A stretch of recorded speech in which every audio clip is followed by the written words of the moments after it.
आपको बताएं कि एक जानिब पाकिस्तान रूस बैनुल-अक़वामी कमीशन इजलास के बाद मुश्तरका प्रेस कॉन्फ्रेंस जारी है और दूसरी जानिब वर्ल्ड इकोनॉमिक फोरम में बिलावल भुट्टो इस वक्त शरीक हैं। Democratic frameworks that are used to channel differences but reach consensus and conclusion, being stressed, fraught, undermined, rendered ineffective as a result of hyper-partisan, hyper-polarized politics at home. Similarly, the international order, the normative glue that held the world together, the institutional frameworks that channeled various different international views, but then sort of through the international institutions like the United Nations or other frameworks would come up with some sort of conclusion as a result, once again, of our hyper-partisanship, hyper-polarization.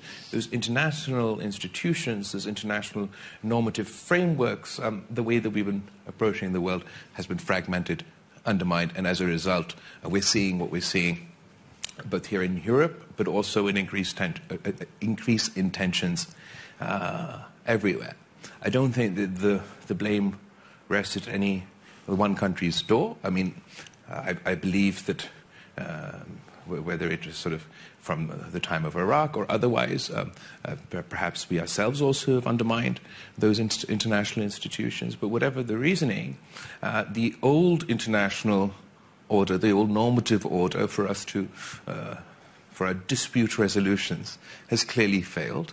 And as a result, you now see the first war in mainland Europe after the Second World War, which has global consequences. What we would like to see is obviously a return to a more institutional, normative functioning internationally as well as domestically, so we could work together to solve issues. Here at WEF, I believe we're discussing, there's a lot of discussion about what the new world order will be, or how, even in the context of our new Helsinki, how do we work towards that new normative international order that allows us to address our differences and disputes as the civilized world. And I believe perhaps we are at the moment in such a hyper-partisan, hyper-polarized time that we're not going to be able to form that new Helsinki today. But I hope going forward we are able to do, I mean, we must form and improve our normative and international institutional order internationally so that we can address these complaints. I hope this time round, once we're building this new world order or new rules-based order, the voice of the global south and the developing world is included. Because we must understand that the way that the international order is constructed, whether it's international financial institutions or other international institutions, they were constructed by the West at the times of, colonialism and when the world was a very different place. So to meet the challenges of today and in order to construct an order that has the buy-in of the international world, we do hope that the global South has their voices heard, have their perspective included. And if we do go down that path, where you have not only the global North but also the global South as stakeholders in a new international order, then there are higher chances that it'll be successful. I want to come back to that in a bit, but Representative Hartman, let me go to you. And while you have, I don't know if it's an easier or harder job of not having to officially represent your government here. If Free you could, at last. Exactly. But if we could bring in the U.S.-China dynamic as well, because I think that if we were sitting in Washington or Beijing, that would be so central to this conversation. Okay. I thought we were going to do a Eurocentric conversation, but that's all right. Let me first enthusiastically endorse the last comments that were made.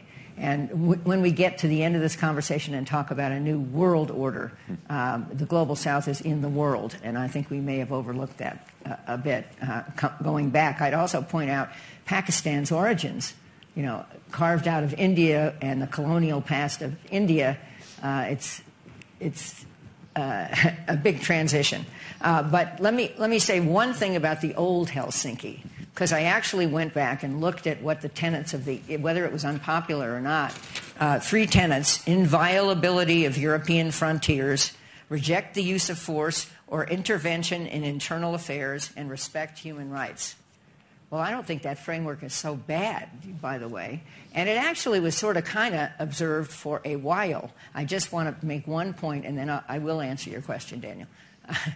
In 2014, I was on the Maidan observing what had happened, but also as part of an observer delegation for the upcoming election, the one Petro Poroshenko won. And that observer delegation was chaired by the late, great Madeleine Albright. It was part of the National Democratic Institute program of observing delegations, which I have done over many, many years, including before, during, and after my congressional career. But at any rate, there we were, and I was heading the Wilson Center at the time, and one of our scholars was a man named Wolfgang Ischinger. You probably all know who he is. He was the German ambassador to the U.S. for a time. He's until recently been, or until 10 minutes ago, the CEO of the Munich Security Conference, which is an extraordinary event held a month from now every year. And Wolfgang was at the Wilson Center, and I go off to Ukraine, and all of a sudden I hear he's taken a leave of absence. Well, he'd only been at the Wilson Center for a few months. Where was he? He was on an OSCE delegation setting up listening tables around Ukraine so that people could be informed about the election. It sounds like a good idea for every election, and participate in the vote. Well, we all remember, or it's still true, I guess, the OSCE is a consensus organization. Russia is a member of the organization. He was in Ukraine at the invitation of the OSCE. Russia, at that point, already was destabilizing some of the towns in the Donbass. But the election was conducted. It was a fair and free election, and imperfect as it was, that was in the recent past. So I just put that out there to contemplate. Yes, the world is different, and yes, Russia has violated every single tenet of the Helsinki Accords. But when we come back to this, I just want to put out there that maybe there's no way to go back, but if we go forward, those tenets still seem pretty good to me.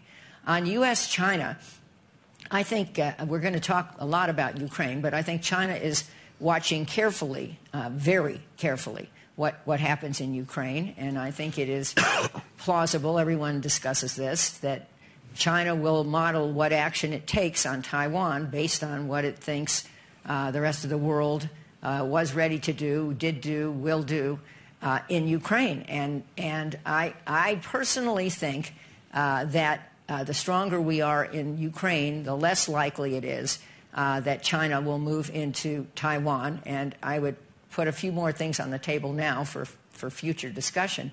One is that China's economy ain't great. Two is that the COVID policy has failed in China.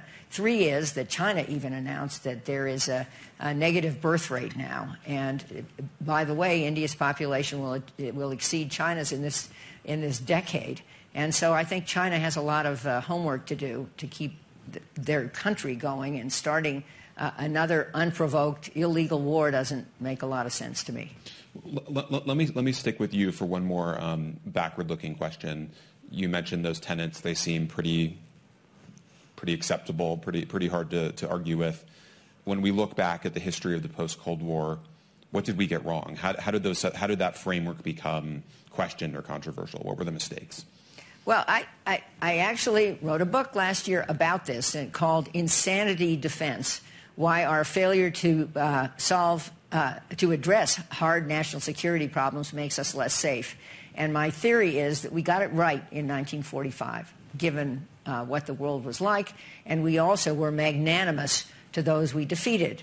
Segue to the end of the Cold War, and the West's behavior in the Cold War, I think, was very impressive. The Cold War ends, and in my view, an act of hubris, we decide, or the U.S. decides, we won, everyone else lost, everyone wants to be us. And we ignored the rise of three huge factors in the 90s. One was the rise of China, which did not want to be us, had a very separate economic view, and we missed the rise of China. Two was the rise of terrorism, a whole bunch of folks who wanted to basically take us out. And three was the rise of Russian grievance. which has a longer history, but more specifically, the things that Putin's talking about, you could argue started when Russia was treated, whatever the word is, magnanimously after the Cold War ended. And so I think that we are paying in spades for 3 huge mistakes. I want to go back to you, Minister Zardari, to talk a bit about Ukraine. It has understandably been a huge part of conversations here this week. You know the narrative about both the causes of the war, the fault in the war, and the consequences of the war in Europe and the United States. You have a somewhat different view on it. Tell us what the war looks like from where you sit. I think as far as support for international law, for the United Nations, for UN Security Council resolutions, I think I have a very similar view to everybody sitting on the stage. As far as the human tragedy, the humanitarian crisis, the loss of life, I think we all share exactly the same view. As far as the economic consequences, or the knock-on ripple effects of this colossal tragedy has had not only in Europe, but not only in the West, but all over the world. Gas prices have gone up in America, but they've also gone up in Pakistan. We've had food security, energy insecurity issues. I think the perspective that we come to, particularly from the South perspective, is that we don't see the Ukraine conflict as the first and only time that international law and the United Nations Security Council resolutions have been violated. We find it ironic that the UN applies in Ukraine but not in Iraq. We find it sad that the United Nations Security Council resolutions that mean so much to all of Europe and all of the West right now mean nothing more than the paper that they're written on when it comes to the case of Kashmir. So I think that from that aspect, our perspectives are different. As a country that just we were part of the last forever war, our hope, our prayer is that this does not turn into the next forever war. So perhaps more so than those who were directly involved in this conflict, we hope that it is resolved sooner rather than later. We'd like to see a proactive approach from both sides to also pursue diplomacy in the pursuit of peace, while absolutely having to respond to the military elements of this conflict. I believe that diplomacy is the key thing that is missing. And what I would say to my Ukrainian friends would be that, NATO was in my neighborhood too. And we thought that they would be there till the last terrorist, and until that war was concluded. And ultimately, that conflict was resolved around a negotiating table. I feel we wasted much time because back in 2002, the Afghan Taliban were willing to surrender and negotiate, but we did not take that opportunity seriously and ended up having to do the same thing in 2022. I hope that eventually the space is created for some sort of dialogue and diplomatic engagement in order to resolve the conflict. Ms. Fayon, I'd like you to respond to that, but also to give your sense of what's at stake in Ukraine as you see it. I can say that I, in a way, very much agree that there is a lot of hypocrisy around the globe, what basically the minister from Pakistan was saying between the lines. And also, when you said, I perfectly agree that we don't need Eurocentric debates because every conflict, such a war that we have on the European continent, is globally today affecting everyone. Just look to the energy insecurity, food insecurity, high prices, the consequences that mostly the poorest parts of the world are today facing. And that is why I say violating the rules or international order or Helsinki Final Act, it's extremely important that we really focus on, because we have nothing else and nothing can be above these rules and the law. And we cannot be changing it when at a time there are regimes, national states or interests breaking them. That goes the same when you put the question on Helsinki. I don't think there is a time now to discuss about the changing of security arrangements for Europe when we don't have a consensus how to deal with the rules. And yes, I think it's really important to have diplomacy. साथ ही आपको बताएं, speaker Punjab assembly media talk कर रहे हैं। जो नाम आ चुके हैं, जो असेंबली ने नोटिफाई कर दिए हैं, इसके बाद अब चेंज। स्पीकर साहब आप किस हद तक मुतमईन हैं कि आज कोई मामला तय हो जाएंगे, क्योंकि आपसे राब्ते में तो दोनों ग्रुप। आज अल्लाह ताला ने बारान रहमत भी दे दी है और हम सियासी लोग हैं, तो मेरी ख्वाहिश है कि ये होने चाहिए। स्पीकर साहब ये बताइएगा कि Imran Khan categorically rule out कर चुके हैं इलेक्शन कमिश्नर को, उनकी शदीद रिजर्वेशंस है। अगर यहाँ मामला सेटल नहीं होता, आप खुद एक पॉलिटिकल पार्टी से ताल्लुक रखते हैं, पहले आप पॉलिटिकल एमपी हैं, उसके बाद स्पीकर हैं। आप क्या समझते हैं कि स्पीकर के इलेक्शन कमिश्नर की वजह मामला जाना एक गलत रवायत नहीं होगी? आज तक तो ये गलत रिवायत ही चलती आई है, पिछले 6 इलेक्शन देख लें तो गलत रिवायात तो चलती आ रही हैं, होनी नहीं चाहिए, बट जो चलती आ रही हैं उनको हम एक दिन में रोक सकते हैं। और जहां तक इलेक्शन कमीशन का इदारे का सवाल है, वो तो मुतनाज़ा है। पिछले 3 साल से इमरान खान कह रहे हैं, को आज नहीं कह रहे, लेकिन उसके बाद दरवाजे खटखटाने के लिए और ये बताएं, आखिरी सवाल ये बता दें, davos में वर्ल्ड इकोनॉमिक फोरम का इजलास जारी है।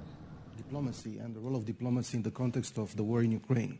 We have to be very much aware of the premises, because what is at the basis of the whole thing when we approach this situation? We have to be very aware of the fact that there is a victim of aggression and an aggressor. This is the starting point of the whole discussion about peace, about diplomacy towards peace in Ukraine. And we have to be very clear about that.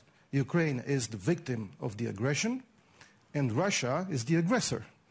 Ukraine has suffered territorial losses, which are the result of a breach, a serious breach of international law, of the principles of sovereignty, of territorial integrity, of the inviolability of borders, which are all part of the Helsinki Final Act Decalogue of fundamental principles of international law. And if we discuss about peace, we will start the discussions on peace in Ukraine when Ukraine will decide to start such peace negotiations, because it is about their territorial integrity. But it is about more than that. It is about the parameters of the Euro-Atlantic security architecture, which were challenged by Russia. It is about the democratic values which are at the basis, at the very core of our community of values and security, the Euro-Atlantic community, which has, of course, a lot of implications and effects on the global south. And, of course, it is about the democratic values. So this is what it is at stake. So we are not just talking about two parties which are on the same footing, and they have to negotiate some peace in a sort of a neutral, isolated environment. It is connected to all these issues, and all these issues have an impact on all of us, on the international community as a whole. So I think that we can no longer afford any kind of variation of strategic ambiguity when we talk about the war in Ukraine, when we talk about the diplomacy efforts towards peace, and, of course, when we talk about the security architecture and the principles which are at the basis of the Helsinki Final Act. And these principles are still valid.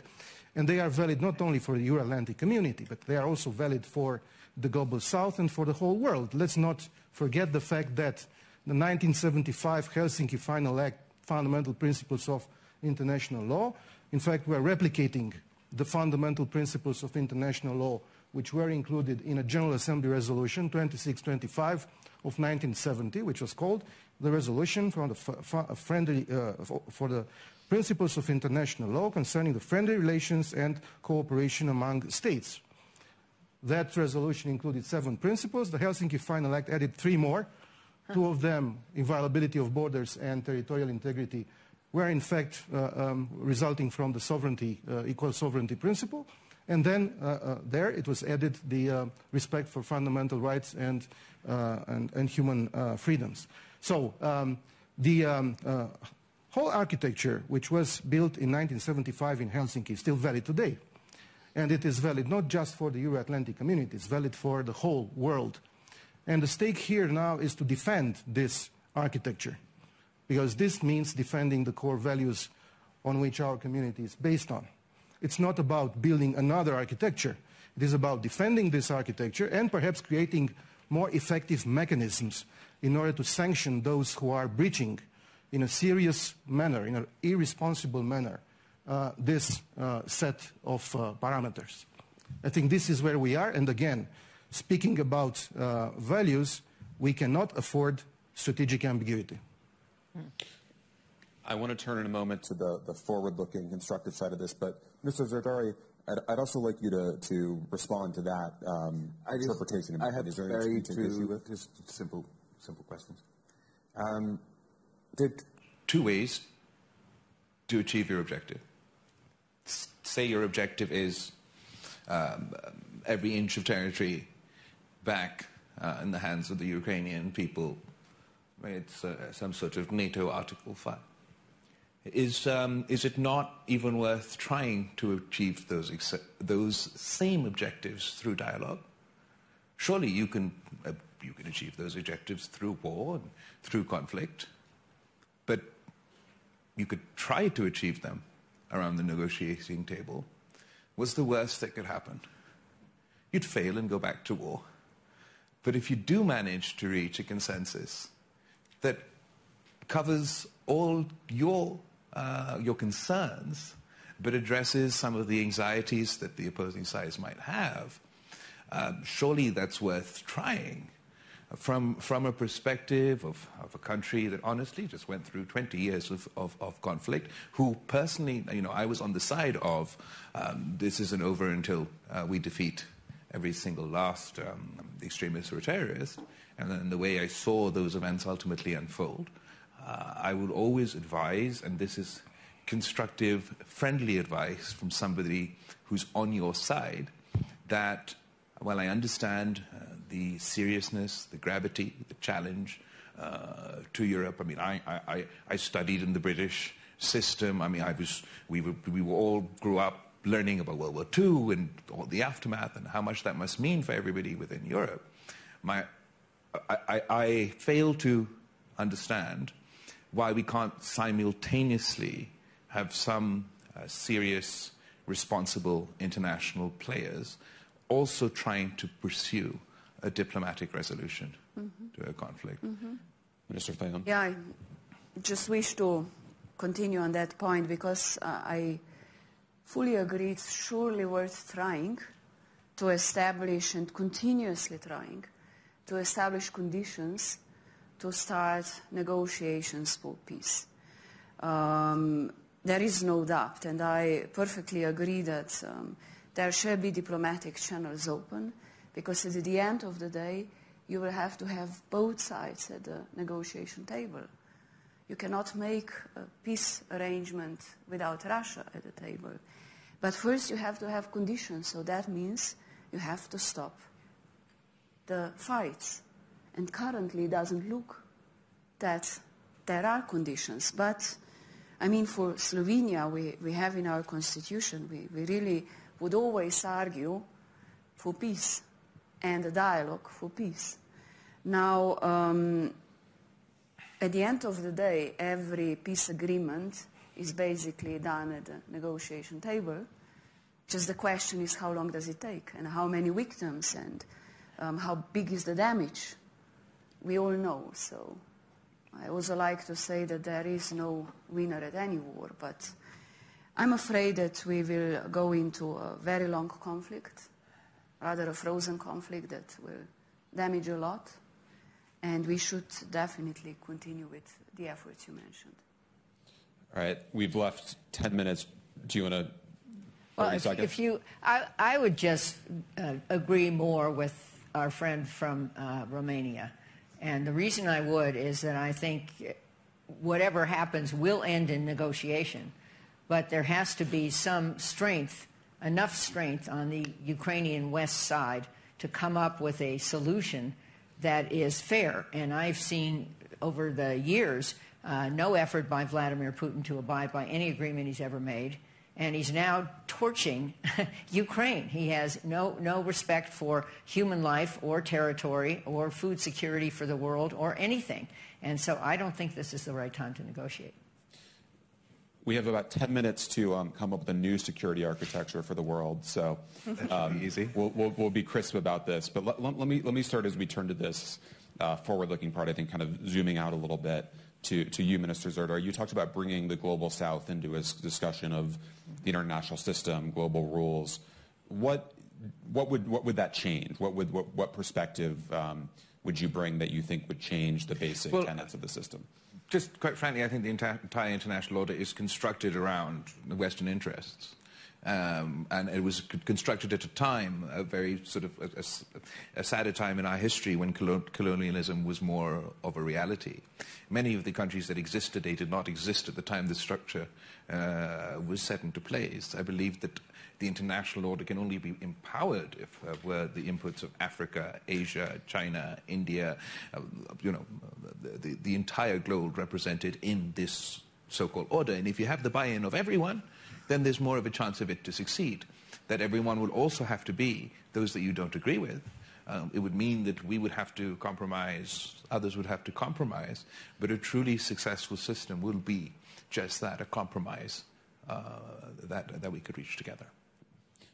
Minister Fayon, let me go to you because you have endorsed this idea of bringing in a new set of voices of the system. What to you would that change about the order and the system as it exists currently?